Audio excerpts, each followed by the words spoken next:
فاتحة.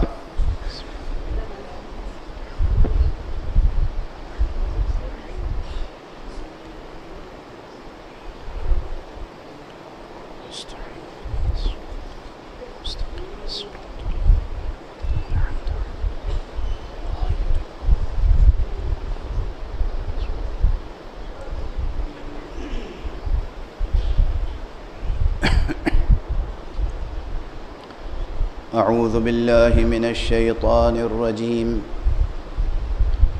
بسم الله الرحمن الرحيم.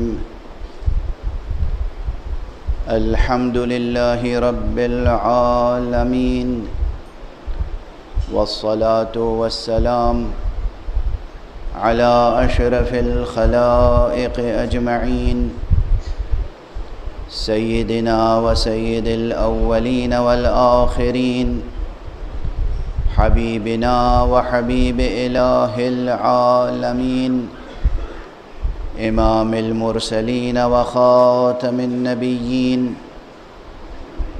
أبي القاسم المصطفى محمد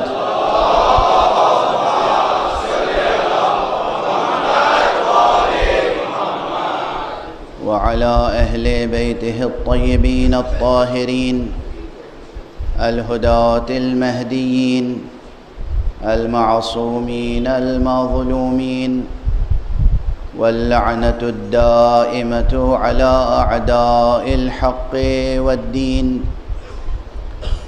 أما بعد، فقد قال الله تعالى عز اسمه في محكم كتابه ومتقن خطابه. بسم الله الرحمن الرحيم. الله نور السماوات والأرض، مثل نوره كمشكاة فيها مصباح، المصباح في زجاجة، الزجاجة كأنها كوكب دري يوقد من شجرة مباركة زيتونة لا شرقية ولا غربية، يكاد زيتها يضيء ولو لم تمسسه نار، نور على نور. صدق الله العلي العظيم.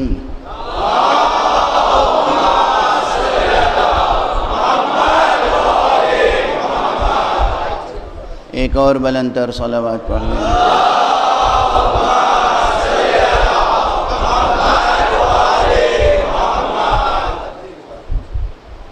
آپ کے نورانی دلوں اور ذہنوں کو قرآن مجید کی آیت نور پکار رہی ہے.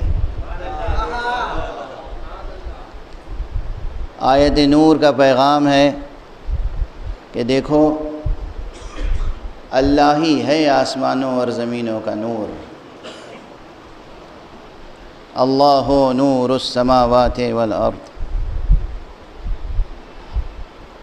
مثل نورہ کمشکات، اس کے نور کی مثال ایسی ہے کہ جیسے چراغدان، وہ طاق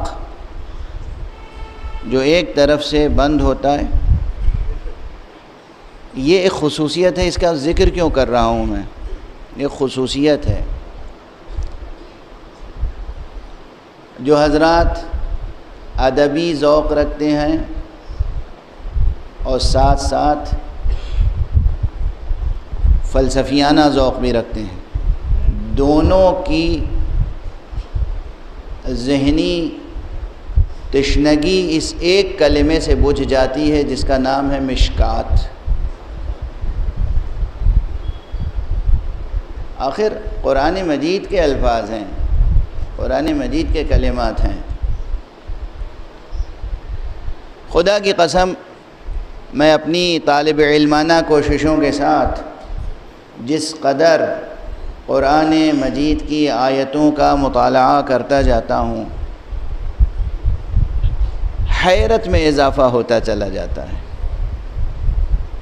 اور یہ یقین بڑھتا چلا جاتا ہے کہ سوائے معصوم کے کوئی اور قرآن مجید کی تفسیر کا حق ادا نہیں کر سکتا.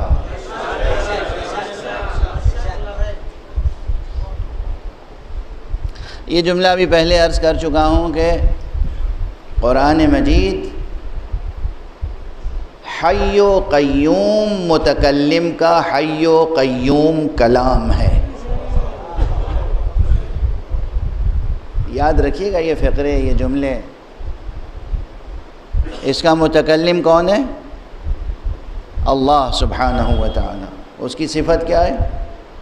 حی و قیوم ہے وہ۔ اس کلام میں بھی اس کی اس صفت کی تجلی موجود ہے۔ خود امیر المؤمنین علی ابن ابی طالب علیہ السلام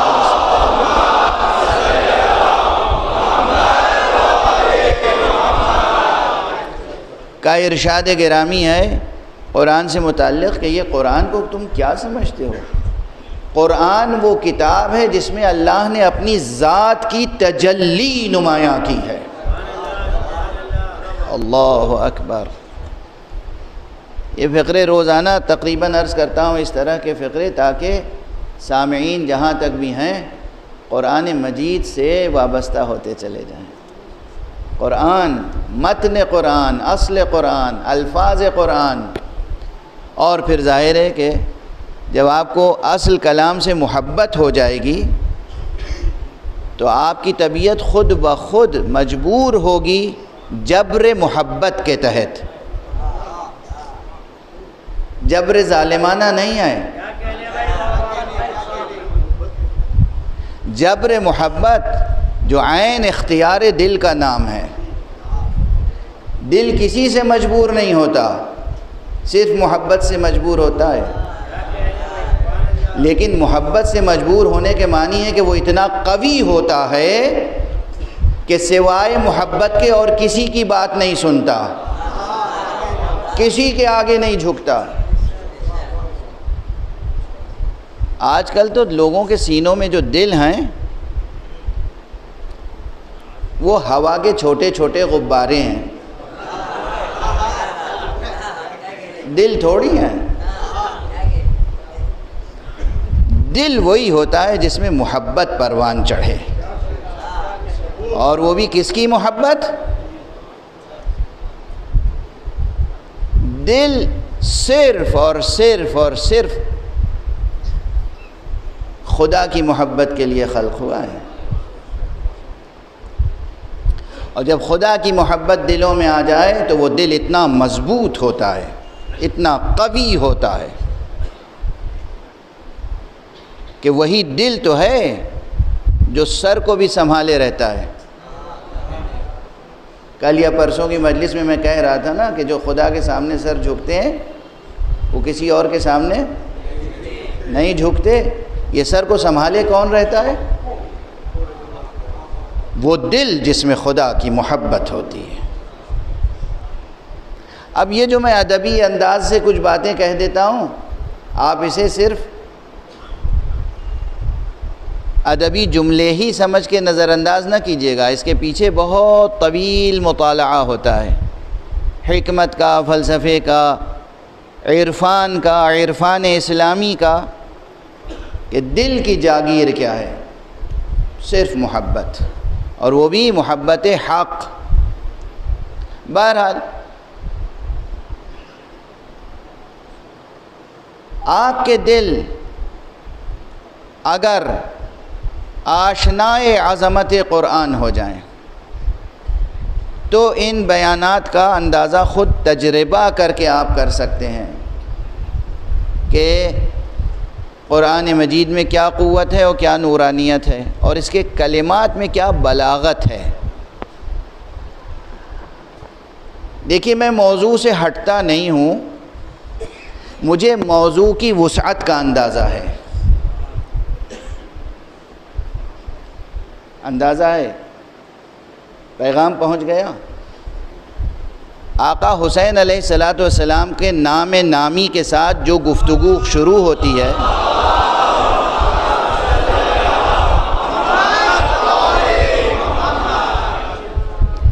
ایک جملہ کہہ لینے دیجئے۔ قرآن کی کیا صفت ہے؟ قرآن کی بہت سی صفتیں ہیں، مگر اس کی ایک صفت یہ ہے، قرآن کا خود دعویٰ ہے کہ زندگی کے ہر مسئلے کا حل قرآن میں موجود ہے۔ ہے نا؟ قرآن مجید کے میں زندگی کے ہر مسئلے کا حل موجود ہے، آپ کے ہر سوال کا جواب قرآن مجید میں موجود ہے۔ اور آقا حسین کو ہم کیا کہتے ہیں؟ قرآن ناطق۔ اب کسی استدلال کی ضرورت ہے؟ آقا حسین کے نام نامی سے جو بھی موضوع شروع ہوگا وہ اتنا وسیع اور ہمگیر ہوگا کہ حیات اور کائنات کے ہر مسئلے کے سلسلے میں اسی ایک عنوان کے تحت گفتگو کی جا سکتی ہے اور اس کا حل پیش کیا جا سکتا ہے۔ کسی اور کی مجلس تھوڑی ہے، کسی اور کا تذکرہ تھوڑی ہے، حسین ابن علی کا تذکرہ ہے۔ تو اب ذہنوں کو مرکوز رکھیں، حسین کون؟ قرآن ناطق۔ حسین کون؟ دل و جان مصطفیٰ۔ حسین کون؟ جگر پارے حضرت زہرا۔ حسین کون؟ فرزند علی ابن ابی طالب۔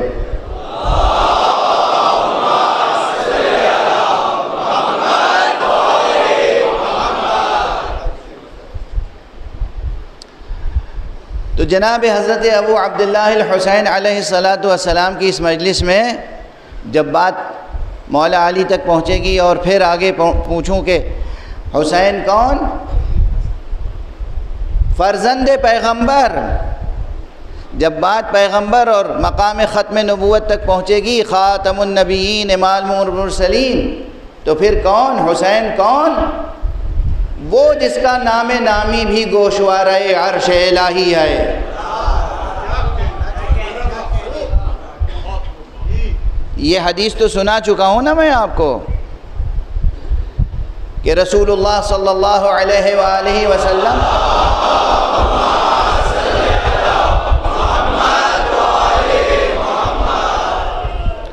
معراج کے بعد جب تشریف لائے اور معراج کی تفصیلات بیان فرمائیں تو اس میں یہ بھی تھا کہ میں نے عرش پر لکھا ہوا دیکھا۔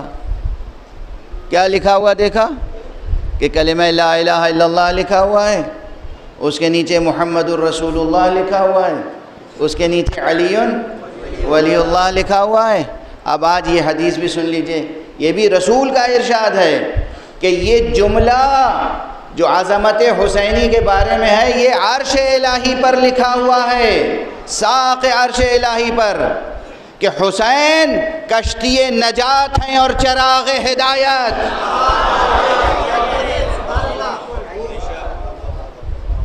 حسین، یہ کہاں لکھا ہوا ہے جملہ؟ عرش الہی، ساق عرش الہی پر، پایہ عرش الہی پر لکھا ہوا ہے۔ تو جب حسین تک بات پہنچے گی تو علی تک پہنچے گی، علی سے رسول تک پہنچے گی، رسول سے خدا تک پہنچے گی۔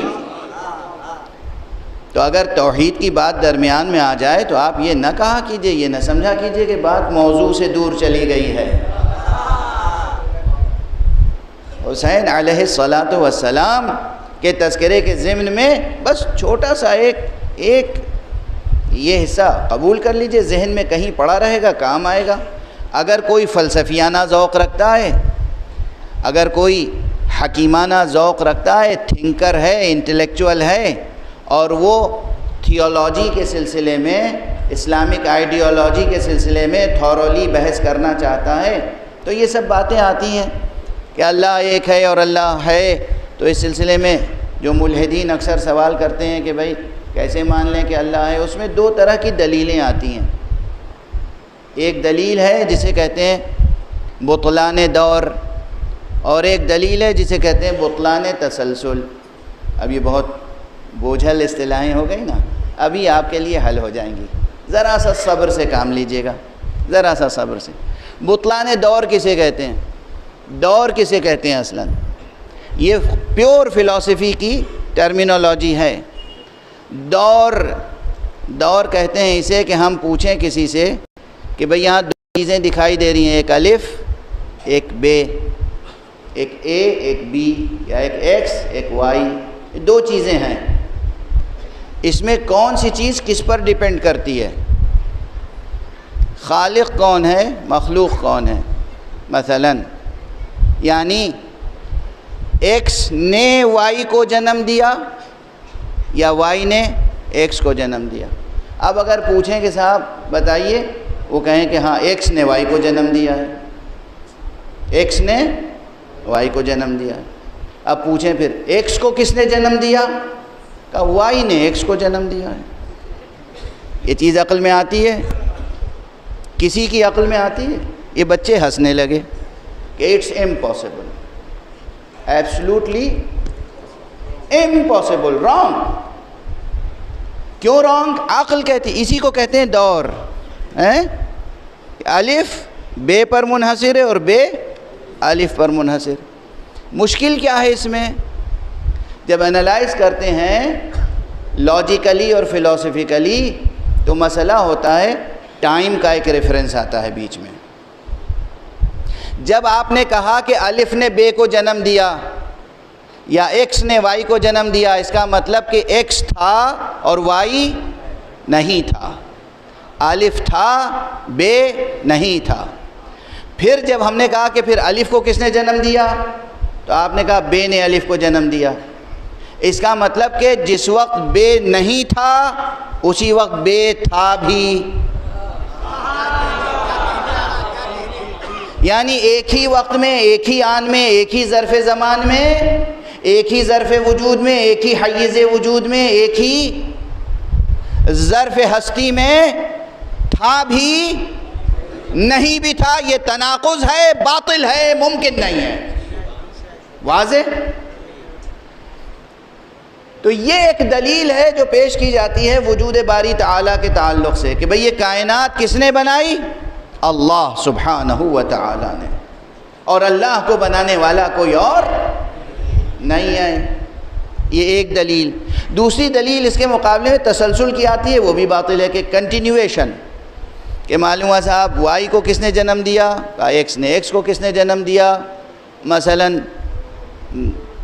ایس نے. ایس کو کس نے جنم دیا؟ مثلا ایچ نے. مثلا اب آپ الف کو کس نے جنم دیا؟ بے نے. بے کو کس نے جنم دیا؟ جیم نے. جیم کو کس نے جنم دیا؟ دال نے. آپ فہرست پڑھ. یہ جو کنٹینیویشن ہے اسے کہتے ہیں تسلسل. اور حکماء کا اجماع ہے، پوری دنیا کے فلاسفرز کا اجماع ہے کہ کنٹینیویشن بھی باطل ہے. ٹھیک؟ اب یہ تو بحثیں ہوتی ہیں کہاں؟ فلاسفی کی کلاس میں. اگر اس تصور کو انتہائی حسین، نورانی، بلیغ، دل نشیں، دل آویز، دلچسپ لفظ میں ادا کیا جائے تو کسی ایسی ہی چیز کا تو ذکر کیا جائے گا جس میں چراغ دان ہو مگر ایک طرف سے بند ہو دوسری طرف سے کھلا ہوا ہو.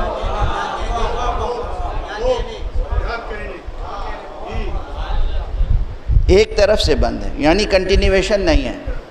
نہ کنٹینیویشن ہے نہ دور. اسے کہتے ہیں کہ لفظ کی گہرائیوں میں اتر کے حکمت کے آب حیات تک پہنچنے کی کوشش کی. ایک صلوات پڑھ دیجئے محمد و آلہ.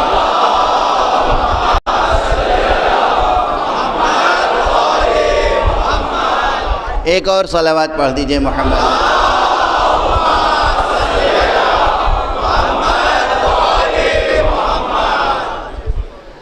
کل اور پرسوں دونوں دن میں نے یاد دہانی کرائی، اور یہ یاد دہانی اپنی طرف سے نہیں ہے، اپنا سادہ استنباط نہیں ہے. کتاب اصول کافی کا نام آپ نے سنا ہوگا. آل محمد سے نقل ہونے والی حدیثوں کا مجموعہ ہے اصول کافی. اور اس کے علاوہ اور ہماری تفسیروں میں جو ابتدائی تفسیریں لکھی گئیں ان میں ایک تفسیر قمی بہت مشہور ہے. ان دونوں کتابوں کے بعد جو کتابیں لکھی گئیں مثلا تفسیر البرہان اور اس کے بعد دوسری تفسیریں، ان تمام تفسیروں میں معصومین علیہم الصلاۃ والسلام سے روایتیں ہیں آیت نور سے متعلق. اور وہ یہ ہے کہ یہ جو اللہ نے ارشاد فرمایا ہے اللہ نور السماوات والارض، اللہ آسمانوں اور زمینوں کا نور ہے، اور اس کے نور کی مثال وہ چراغ دان ہے کہ جس میں چراغ رکھا ہوا ہو اور وہ آبگینے کا نفیس فانوس ہو اس کے اوپر اور وہ چمک رہا ہو کہ جیسے موتیوں سے بنا ہوا کوئی فانوس ہو ستارے کی طرح چمک رہا ہو، یہ جو پوری تفصیل ہے اس سے مراد ہے نظام ہدایت الہیہ۔ اللہ نے جو ہدایت کا نظام قائم کیا ہے اس کی تشبیہ ہے یہ، یعنی اللہ کی ہدایت کا نظام کتنا تہدار ہے۔ اور جب بات ہدایت تک پہنچ گئی، معصوم نے صاف صاف بتا دیا کہ یہ مراد ہدایت ہے، تو پھر دوسری حدیثوں میں جو بات کہی گئی اس میں کسی شک و شبہے کی گنجائش نہیں ہو سکتی کہ ہدایت کس گھر سے نکلی ہے۔ ارے ہدایت کسی چوپال سے نہیں شروع ہوئی، ہدایت کسی کے ندوے سے نہیں شروع ہوئی، دار الندوہ سے۔ ہدایت کسی کے بیٹھکے سے نہیں شروع ہوئی، ہدایت شروع ہوئی ہے جس بیت سے، وہ بیت نبوت ہے۔ اس کے معنی یہ ہے کہ یہ چراغ بھی، یہ طاق بھی بیت نبوت کا طاق ہے، ہر گھر کا طاق نہیں ہے۔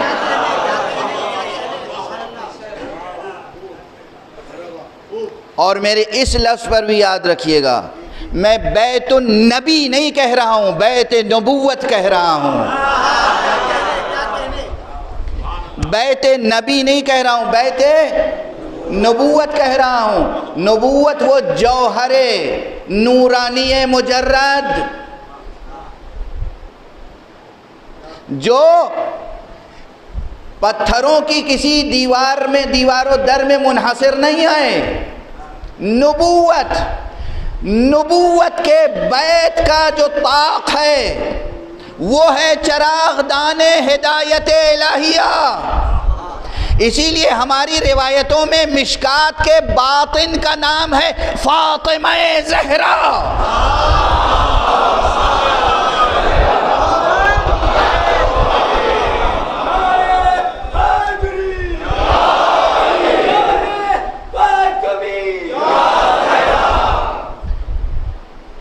مشکات سے مراد کون سی ذات ہے؟ ذات مبارک فاطمہ زہرا۔ اور جو اس وجود مبارک میں چراغ روشن ہوئے، ایک چراغ کا نام ہے حسن اور ایک چراغ کا نام ہے حسین۔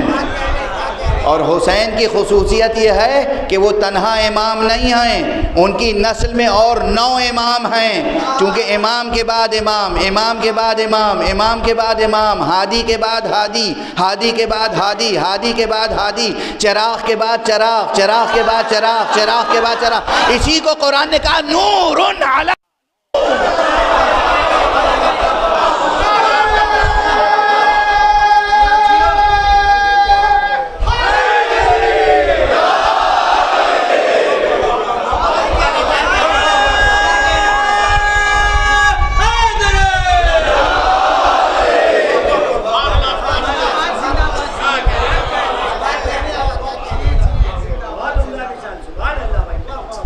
نور علی نور سنتے ہیں، بولتے ہیں، کہتے ہیں، اب معلوم ہوا نور علی نور کی تصویر نگاہوں میں آئی۔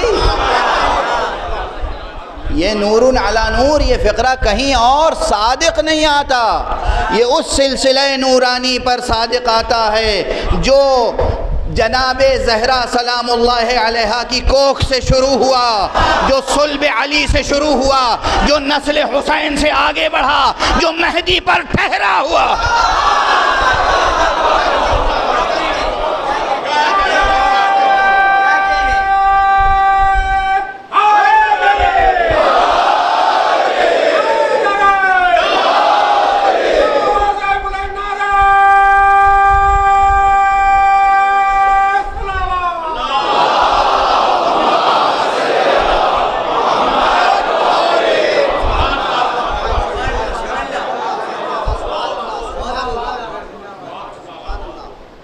یاد رکھیے گا اسے، اور میں ایسے مطالب بیان کر کے بڑے اطمینان سے کہتا ہوں، جس کا جب جہاں جی چاہے مناظرہ کر لے، جس کا جب جہاں جی چاہے مباہلہ کر لے،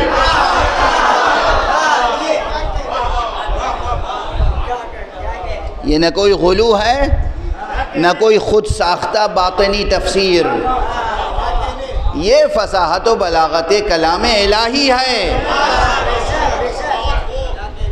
یہ فصاحت و بلاغت کلام الہی ہے۔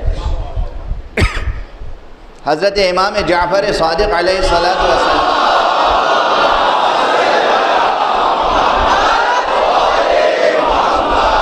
کا ایک ارشاد گرامی ہے، فرمایا ہے کہ جس طرح قرآن نازل ہوا تھا اگر لوگ اسی طرح قرآن کی تلاوت کرتے تو دیکھتے کہ اس میں ہم میں سے ہر ایک کا نام موجود ہے۔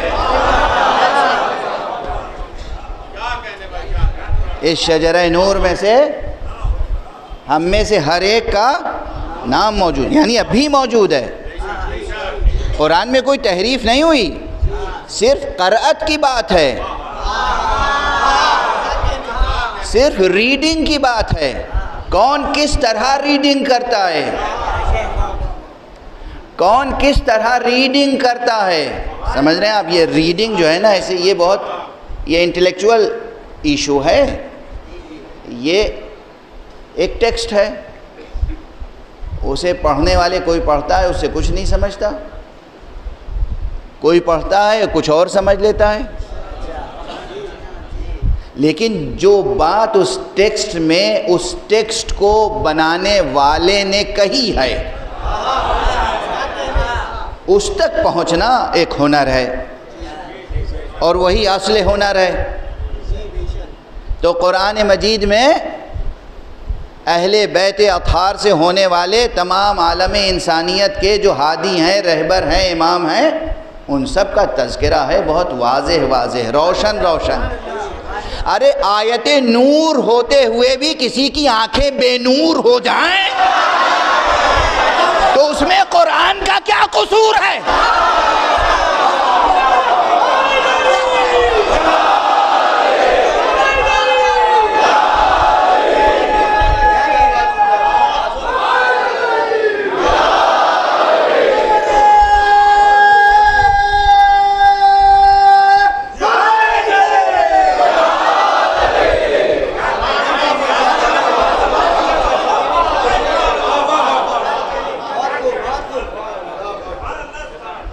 دن کے 1 بجے کھلے صحرا میں کوئی کھڑا ہوا ہو اور ایک ایک نہیں 2 سورج چمک رہے ہوں، پھر بھی اس کی آنکھیں بے نور رہیں،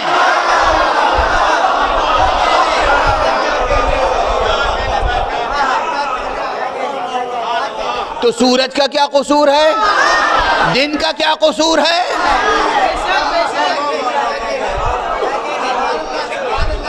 آیت کا کیا قصور ہے؟ قرآن کا کیا قصور ہے؟ اور فرما رہے ہیں آپ کس طرح سے اللہ نے حجت تمام کی ہے، کس طرح سے اللہ نے حجت تمام کی ہے۔ تو یہ جو شجرہ نور ہے، یہ وہ شجرہ نور ہے کہ جس میں آدم سے لے کر حضرت خاتم صلی اللہ علیہ وآلہ وسلم تک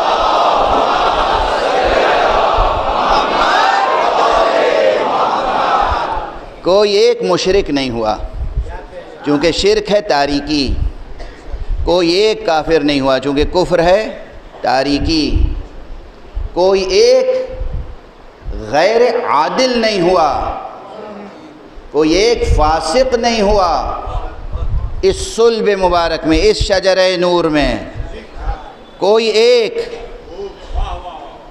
اور ہمارے میں کیا عرض کر رہا ہوں، پوری ذمہ داری کے ساتھ عرض کر رہا ہوں، یہ وہ شجرہ ہے جس میں پیغمبر پر احسان جتاتے ہوئے اللہ سبحانہ و تعالیٰ نے کہا ہے، یا یوں کہوں کہ پیغمبر کی فضیلت بیان کرتے ہوئے اللہ سبحانہ و تعالیٰ نے کہا ہے کہ تم تو وہ ہو کہ تمہارے وجود کا سفر ہمیشہ سجدہ گزاروں کی صلب میں رہا، یعنی ہر ایک سجدہ گزار تھا تمہارے آبا و اجداد میں۔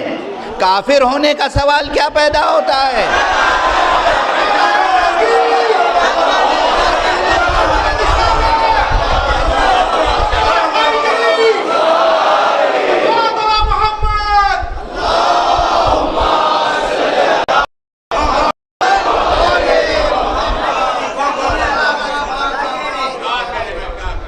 یہ میرا جملہ 40 سال پرانا ہے، مگر پھر دہرا رہا ہوں، کیونکہ جب دہراتا ہوں تو میرا دل خود مسرت سے کیفیت محسوس کرتا ہے۔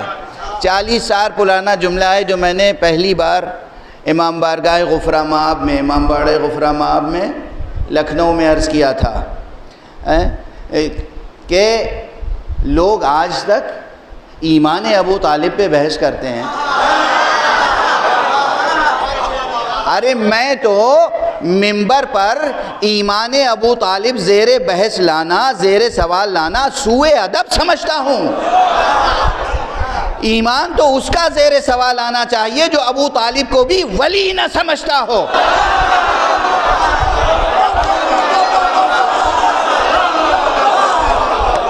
آپ صرف ایک مومن کی بات کر رہے ہیں۔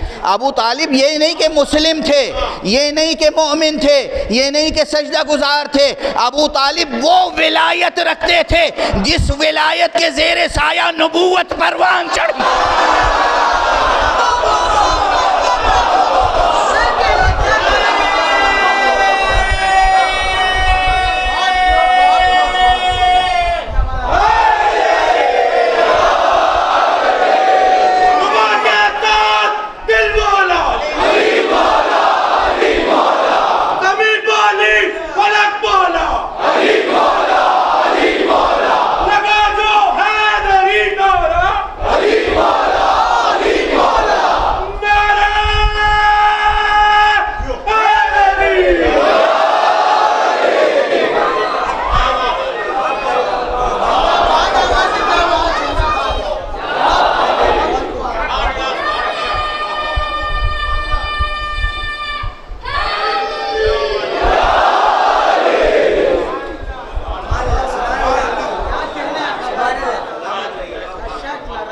کیسی عقل کی یتیمی ہے،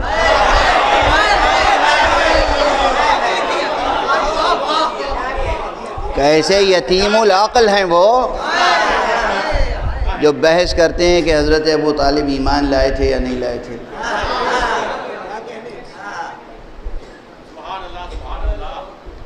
حضرت ابو طالب کا رتبہ، ان کا مرتبہ، ان کی شان یہ کیوں آ رہا ہے؟ یہ درمیان میں کیوں آیا؟ آپ کہیں گے موضوع سے ہٹ گئے۔ نور حسین کس صلب سے ہوتا ہوا آیا ہے؟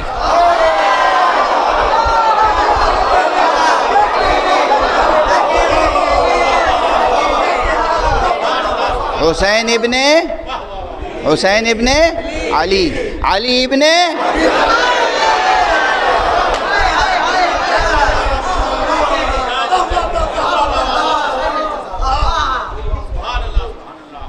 اب سمجھ میں آئے؟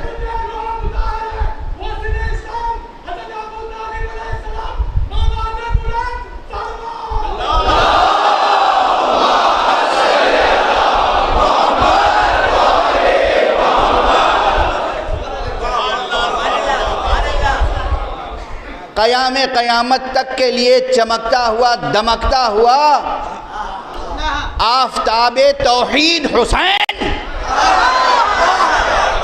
ممکن تھا کہ کسی کافر کی صلب سے گزر گیا؟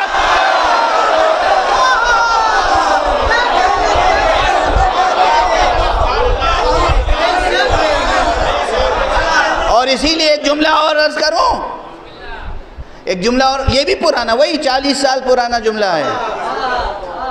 معذرت کے ساتھ عرض کروں یا مسرت کے ساتھ؟ میں نے کہا تھا لوگ علی ولی اللہ کہتے ہوئے جھجکتے ہیں، ان کو بتاؤ علی تنہا ولی نہیں ہے، علی ولی ابن ولی ابن ولی ابن ولی ابن ولی، آدم تک علی ابن ولی ہے۔ صلوات پڑھ دے محمد والے۔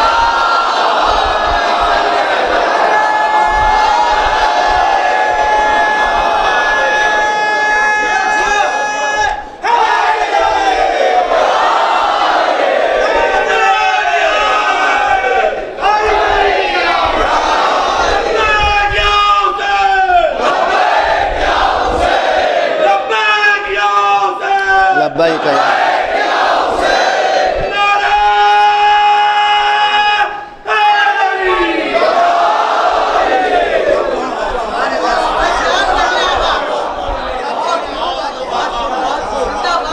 یہ سب جو ذکر ہے کس کا ذکر ہے؟ شجرہ نور۔ جب بھی شجرہ نور کا ذکر ہوگا نا تو ممکن نہیں ہے کہ حضرت ابو طالب کا نام اس شجرے میں نہ آئے۔ شجرہ نور، شجرہ نور، شجرہ نور۔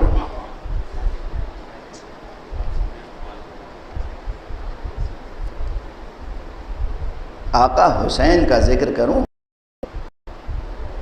اب یہ دور وہ ہے کہ بہت سے لوگ معجزے نہیں سننا چاہتے، اور میں کہتا ہوں ایک بات یاد رکھیے، انسان، عام انسان بھی، انسان بحیثیت انسان اپنی عظمت کا ادراک نہیں کر سکتا جب تک کہ اس کی آئیڈیالوجی میں میٹا فزیکل بیسس موجود نہ ہو۔ ذہین جوان ہے، میرے جملے کو سمجھ گئے ہوں گے۔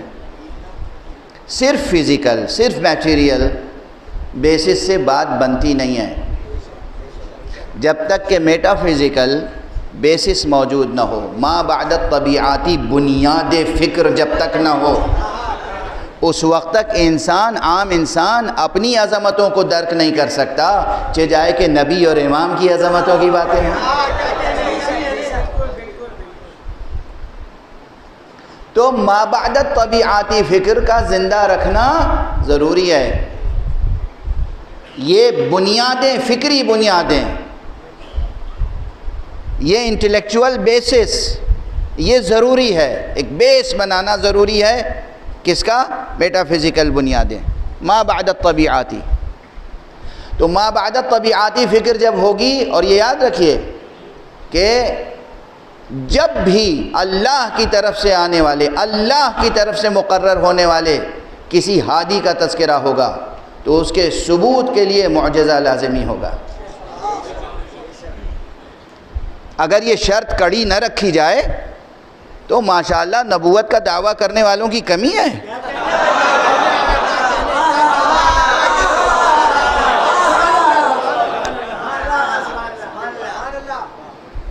نعوذ باللہ، نہ امامت کا دعویٰ کرنے والوں کی کمی ہے، نہ نبوت کا دعویٰ کرنے والوں کی کمی ہے، نہ تھی نہ ہے۔ اس لیے سچے نبی اور سچے امام کی پہچان کے طور پر معجزے کا ہونا ضروری تھا، ضروری ہے، ضروری رہے گا۔ واضح ہے؟ سیاست کی مدد سے امام نہیں بنتا، قبیلے کی مدد سے امام نہیں بنتا، جنگ و جدل کر کے کوئی امام نہیں بنتا، انسانوں کا خون بہا کے ان کی جان لے کے امام نہیں بنتا۔ امام وہ بنتا ہے جو اپنی ٹھوکر سے جان دے دے مردوں کو۔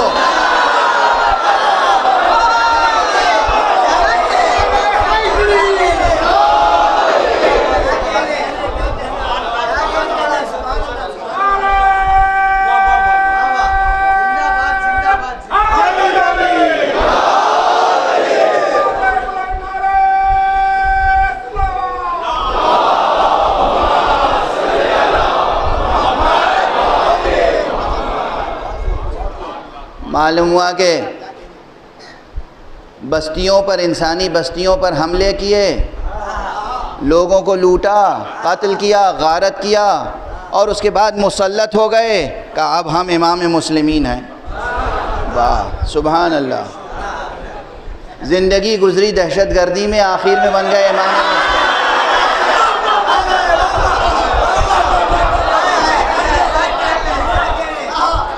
ارے بھائی سیدھا سادہ سامنے کا تجزیہ ہے، انالائز کیجئے۔ ایک شخص کیا کر رہا ہے؟ بغیر کسی جواز کے، بغیر کسی قانونی جواز کے، کوئی لیگل اتھارٹی نہیں ہے، بلا وجہ اس بستی پہ حملہ کر دیا، اس بستی پہ حملہ کر دیا، انسان، معصوم انسان، عام انسان، لوٹ لیا، غارت کیا، قتل کیا۔ اگر یہ شخص کرسی اقتدار تک نہ پہنچتا تو کیا کہلاتا؟ دہشت گرد۔ صرف اس لیے کہ کرسی اقتدار پر قابض ہو گیا اب اسے دہشت گرد نہ کہہ کے امام کہیں؟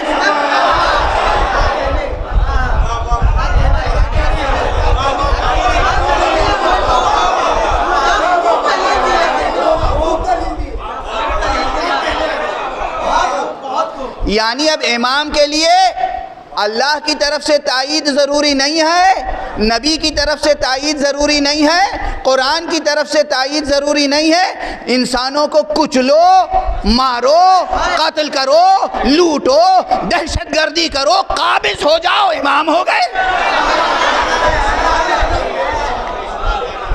اگر یہی ہے اسلامی امامت تو خدا کی قسم کبھی عالم انسانیت اس اسلام کو ایکسپٹ نہیں کر سکتا۔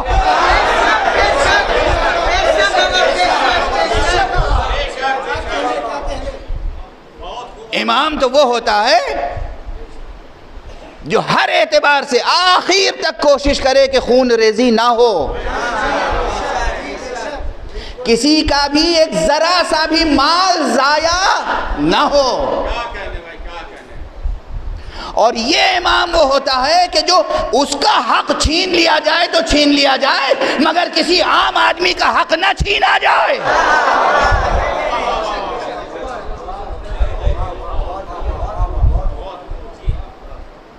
اور پھر اللہ اسے یہ معجزہ دیتا ہے کہ واقعاً اگر کسی مردے کو سامنے لا کر لٹھا دیا جائے، وہ دعا کر دے تو جی اٹھے، ٹھوکر سے کہہ دے وہ اٹھنے کے لیے تو اٹھ جائے۔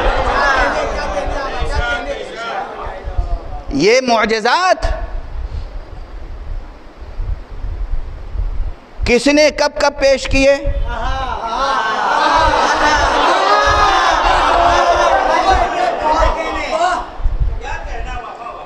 قرآن مجید میں حضرت عیسیٰ کا تذکرہ موجود ہے۔ اب سنیے کہ ہمارے پیغمبر اکرم محمد مصطفیٰ صلی اللہ علیہ وآلہ وسلم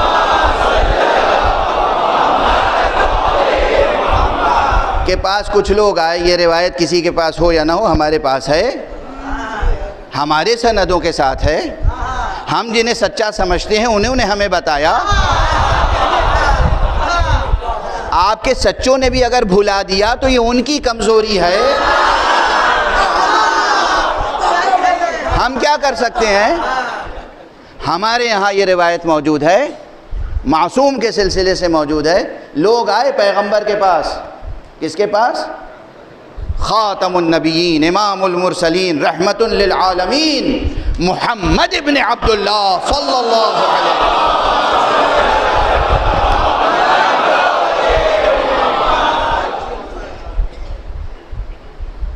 عبداللہ کے بیٹے، ابو طالب کے بھتیجے،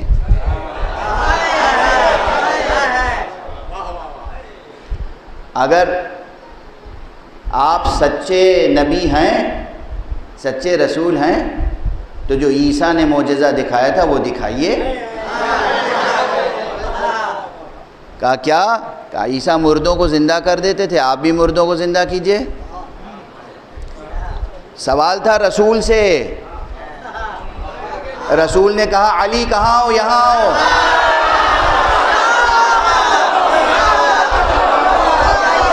یہ لوگ مجھ سے چاہتے ہیں کہ میں مردے کو زندہ کر دوں، جاؤ ان کے ساتھ، جس قبر کی طرف اشارہ کریں تم اس قبر کے مردے کو زندہ کر کے دکھاؤ۔ سوال محمد سے ہو رہا ہے، جواب علی کے ذریعے سے دیا جا رہا ہے۔ صلوات پڑھ دیں محمد و آل محمد۔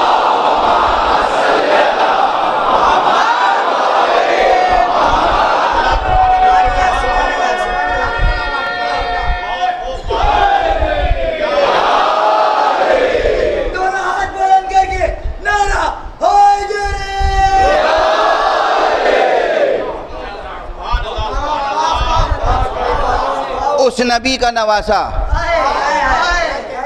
اس علی کا بیٹا حسین،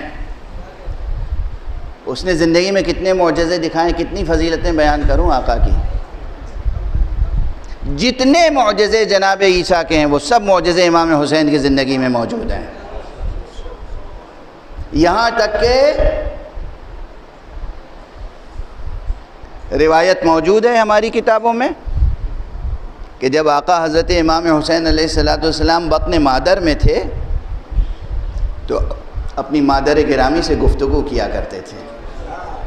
گفتگو میں کیا جملے کہتے تھے وہ ابھی نہیں عرض کروں گا، طبیعتیں منقلب ہو جائیں گی. بطن مادر میں ہیں مگر ماں سے گفتگو کر رہے ہیں. اور پیغمبر داخل ہوئے خانہ زہرا میں، دیکھا گھر میں کوئی نہیں ہے، تنہا زہرا ہیں. کہا بیٹی تم تو گھر میں تنہا ہو، گفتگو کس سے کر رہی تھیں؟ حالانکہ حضور کو بھی معلوم ہے، مگر یہ مکالمہ ہوتا ہے تاکہ تاریخ میں لکھ جائے.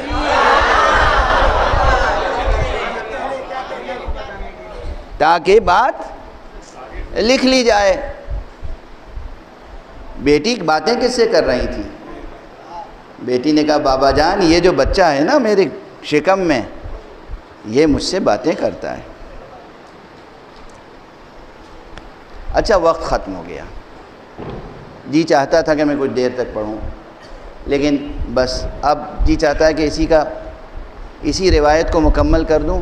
بہت کچھ پڑھنا چاہ رہا تھا آج، اور میرا خیال ہے آپ سننا بھی چاہ رہے تھے، مگر اب بس اب اسی روایت کا اختتام، کیونکہ اب دن بھی تو گزر رہے ہیں نا محرم کے.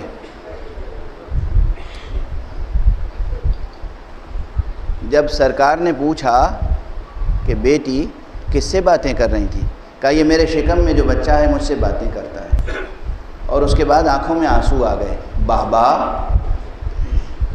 یہ بچہ کہتا ہے کہ میں پیاسا ہوں.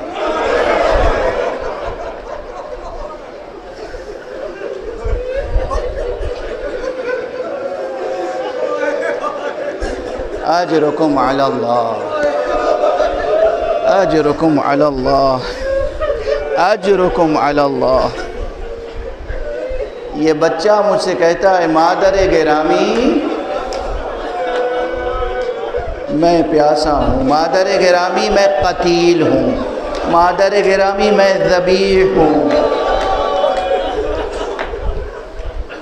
آقا اس دنیا میں آنے سے پہلے اپنی مادر گرامی کو اپنے مصائب سنا رہے ہیں اور بی بی گریہ کر رہی ہیں. مادر گرامی میں پیاسا شہید کیا جاؤں گا، مادر گرامی میں بھوکا ذبح کیا جاؤں گا، مادر گرامی میں اللہ کی راہ میں فدیہ بنوں گا آپ کی طرف سے. اجرکم علی اللہ، اجرکم علی اللہ. آقا حسین کے فضائل اور آقا حسین کے مصائب. فضائل اور مصائب کے درمیان عموماً لوگ فرق کرتے ہیں، کوئی فرق نہیں ہے. ان کی وہ فضیلتیں جو سن کر مومنین بھی مسرور ہو جائیں اسے ہم اصطلاح میں فضیلت کہتے ہیں، اور ان کی وہ فضیلتیں جسے سن کر آنکھوں میں آنسو آ جائیں انہی کو ہم مصائب کہتے ہیں، مصیبت کہتے ہیں. ہے وہ بھی فضیلت. اللہ کی راہ میں بڑھ بڑھ کے سینے پہ زخم کھانا فضیلت ہے. اللہ کی راہ میں بھوکا اور پیاسا رہنا فضیلت ہے. اللہ کی راہ میں صبر کرنا فضیلت ہے. اللہ کی خاطر مشقتوں کو برداشت کرنا فضیلت ہے. مگر بس یہ ہے کہ جب اس طرح کے واقعات ہم سنتے ہیں تو دل بیتاب ہو جاتے ہیں، آنکھوں سے آنسو بہنے لگتے ہیں. اور آقا حسین کے مصائب میں تو وہ گہرائیاں ہیں اور وہ المناکیاں ہیں کہ پتھر کا جگر بھی ٹکڑے ٹکڑے ہو جائے.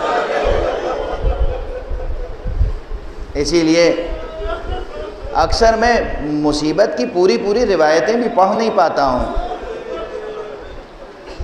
ایک شعر یاد آ رہا ہے شاعر اردو زبان یاس یگانہ چنگیزی مرحوم کا. کہتے ہیں سمجھتے کیا تھے مگر سنتے تھے فسانہ درد۔ سمجھتے کیا تھے مگر سنتے تھے فسانہ درد، سمجھ میں آنے لگا جب تو پھر سنا نہ گیا۔ ارے ہمیں بہت سنبھل کے پڑھنا پڑتا ہے، ورنہ یہ دل، یہ جگر، یہ سینہ پھٹ جائے۔ آقا حسین کے مسائل آج عموماً یہاں جو ایک رسم قائم ہے، اس میں آقا کی جانب سے اللہ کی راہ میں پیش کیے جانے والے اس فدیے کا تذکرہ ہوتا ہے جو دیکھنے میں بہت مختصر تھا مگر حقیقت میں بہت عظیم تھا۔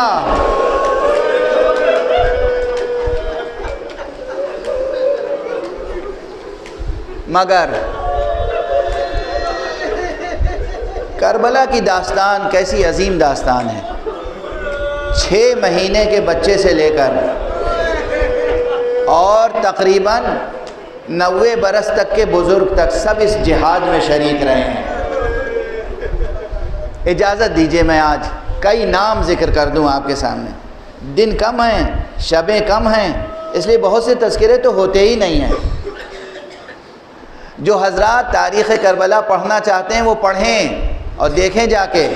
کربلا کے شہداء میں امام کے اصحاب میں ایک ایسا بوڑھا صحابی ہے جو حبیب سے بھی زیادہ سن و سال رکھتا ہے۔ کل میں نے حضرت حبیب کا ذکر کیا تھا نا، حبیب ابن مظاہر۔ آج ایک تذکرہ اور سن لیجئے۔ امام کے ایک صحابی ہیں جن کا نام ہے انس ابن حارث اسدی۔ انس ابن حارث اسدی، ان کی صحابیت میں کسی کو کوئی شبہ نہیں ہے۔ جتنی علم رجال کی کتابیں ہیں اور صحابہ کرام کے تذکرے ہیں، سب میں ان کا نام موجود ہے، اور اس صراحت کے ساتھ کہ یہ اس حدیث کے راوی ہیں کہ رسول پاک نے ایک مرتبہ اپنے اصحاب کو خطاب کر کے کہا، دیکھو اس میرے حسین کو پہچان لو۔ ایک وقت آئے گا جب حسین پر بہت کڑا وقت ہوگا، بہت سخت وقت ہوگا، حسین دشمنوں کے نرغے میں گھر جائیں گے۔ اگر تم میں سے کوئی اس وقت باقی رہے تو اس پر لازم ہے کہ حسین کا ساتھ دے، حسین کی نصرت کرے، حسین کی مدد کرے۔ یہ حدیث پیغمبر سنی اس صحابی نے، اور اس کے بعد دل میں یہ عہد کر لیا کہ مجھے اگر زندہ رہا تو حسین کا ساتھ دینا ہے۔ تاریخیں بتاتی ہیں، اور یہ کوئی کمزور روایت نہیں ہے، میں نے عرض کیا تمام، کوئی مسلک اور مذہب کی قید نہیں ہے، تمام بڑے علماء نے، مسلمانوں نے یہ روایت لکھی کہ روز عاشوراء ایک شخص آیا امام حسین کے سامنے، کمر جھکی ہوئی تھی، یہ آنکھوں کے پپوٹے جھکے ہوئے تھے، آنکھوں پر لٹک آئے تھے۔ پہلے یہ بزرگ، یہ بوڑھا صحابی اپنے ایک دوست کے پاس گیا اور کہا، یہ نیزہ لو اور ذرا میری پشت سے نیزہ لگا کے اور اس طرح باندھ دو کہ میرا سینہ بلند ہو جائے۔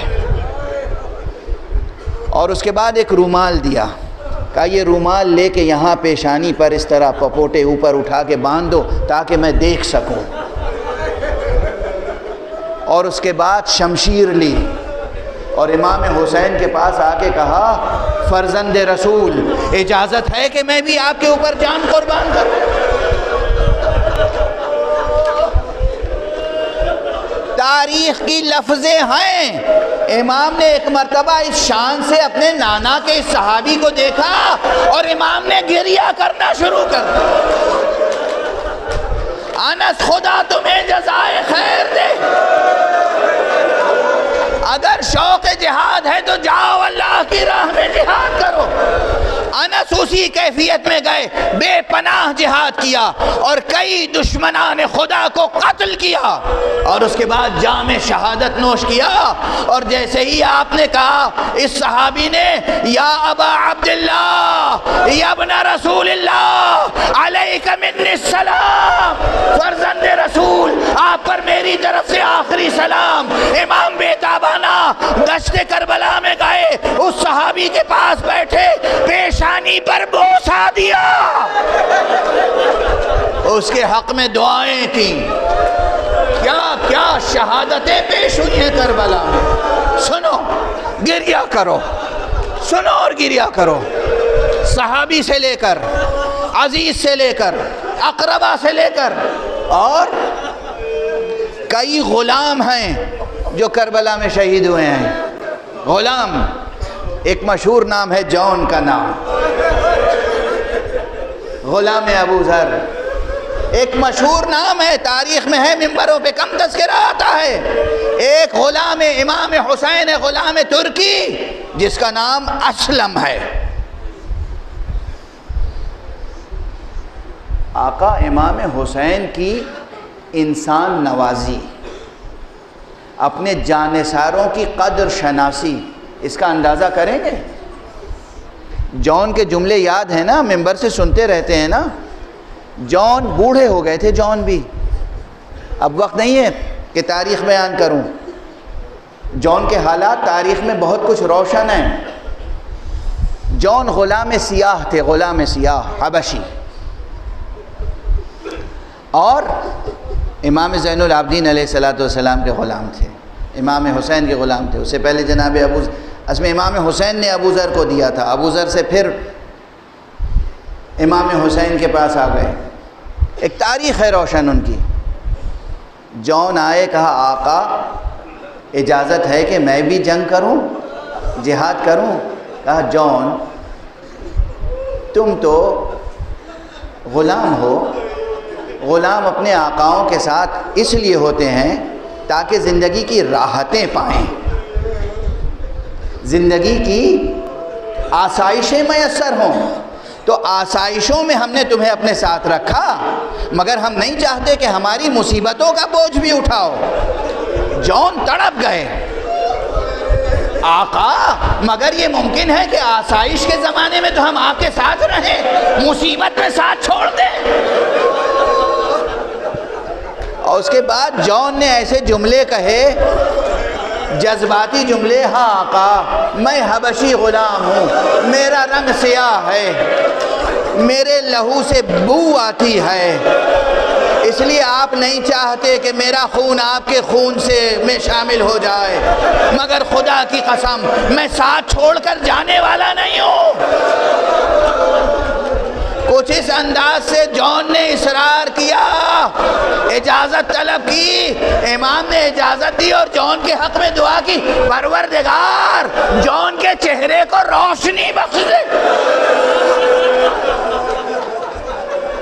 جون گئے، شہید ہوئے، اور تاریخ بتاتی ہے کہ ان کا چہرہ اتنا روشن ہوا کہ پورے میدان کربلا میں ایک یکتا و یگانہ چہرہ معلوم ہوتا تھا، دمکتا ہوا، نور سے دمکتا ہوا، انوار حسینی کی چھوٹ جو پڑی تھی اس پر۔ اسلم غلام ترکی وہ بھی آیا، آقا مجھے اجازت ہے؟ امام نے دیکھا اور اس کے بعد اجازت دی۔ جب اسلم گیا ہے اور شہید ہوا ہے امام کا غلام، تو تاریخ کے الفاظ ہیں امام گئے، غلام سلیب، غلام، امام گئے اور ابھی رمق جان باقی ہے، یعنی ابھی سانس آ رہی ہے جاری، مگر اتنا زخمی ہو چکا ہے کہ معلوم ہے شہید ہونے والا ہے۔ امام گئے اور دونوں ہاتھوں سے اسے اٹھا کے سینے سے لگایا اور اپنے رخسار کو اس کے رخسار پر رکھا۔ اس نے جو رخسار امام کی خنکی محسوس کی، آنکھیں کھولی، کہا اللہ اکبر، یہ غلام نوازی فاطمہ کا لال، رسول کا بیٹا اپنا رخسار میرے رخسار پر رکھے، اس سے بڑی عزت افزائی کیا ہو سکتی ہے؟ مولا آقا مجھے جیسی خوشی محسوس ہو رہی ہے کوئی اندازہ نہیں کر سکتا۔ کیا امام کی غلام نوازیاں ہیں؟ پروردگار ہم سب کو غلامان حسین میں قرار دے معبود پروردگار معبود ہمیں علوم قرآن اور معارف اہل بیت سے آشنا فرما پروردگار مالک ملت اسلامیہ کو محمد اور آل محمد کی تہذیب کے سانچے میں ڈھال دے معبود پروردگار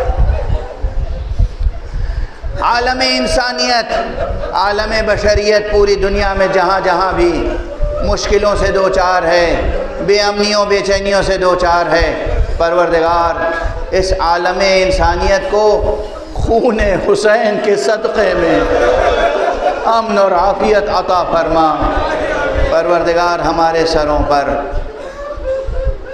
رہبر عالی قدر آیت اللہ خامنئی کا سایہ برقرار رکھ پروردگار ہمارے سروں پر مرجع عالی قدر حضرت آیت اللہ سیستانی کا سایہ برقرار رکھ پروردگار ہمارے جوانوں کو علم اور آگہی کے میدانوں میں ترقی عطا فرما پروردگار انہیں ہر طرح سے قوت حیات عطا فرما پروردگار جہالتوں کو مٹا دے غربتوں کو مٹا دے بیماریوں کو مٹا دے انسانوں کو ایک توحید کی لڑی میں پرو دے پروردگار اپنے ولی آخر کو اذن ظہور عطا فرما اور ان کے ہاتھوں سے اپنی رحمت و رافت و عدالت کا پرچم لہرا دے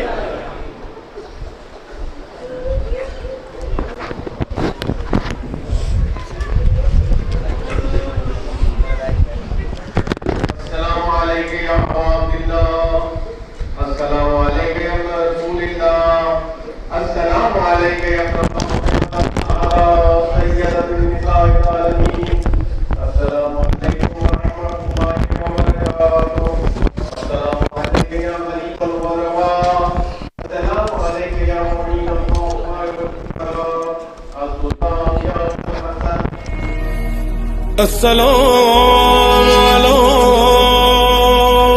من جعله الله شفاء في تربته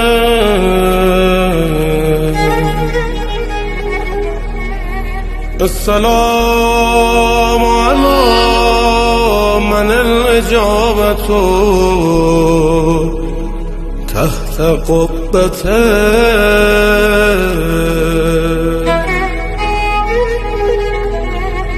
السلام على من دفنه أهل القرى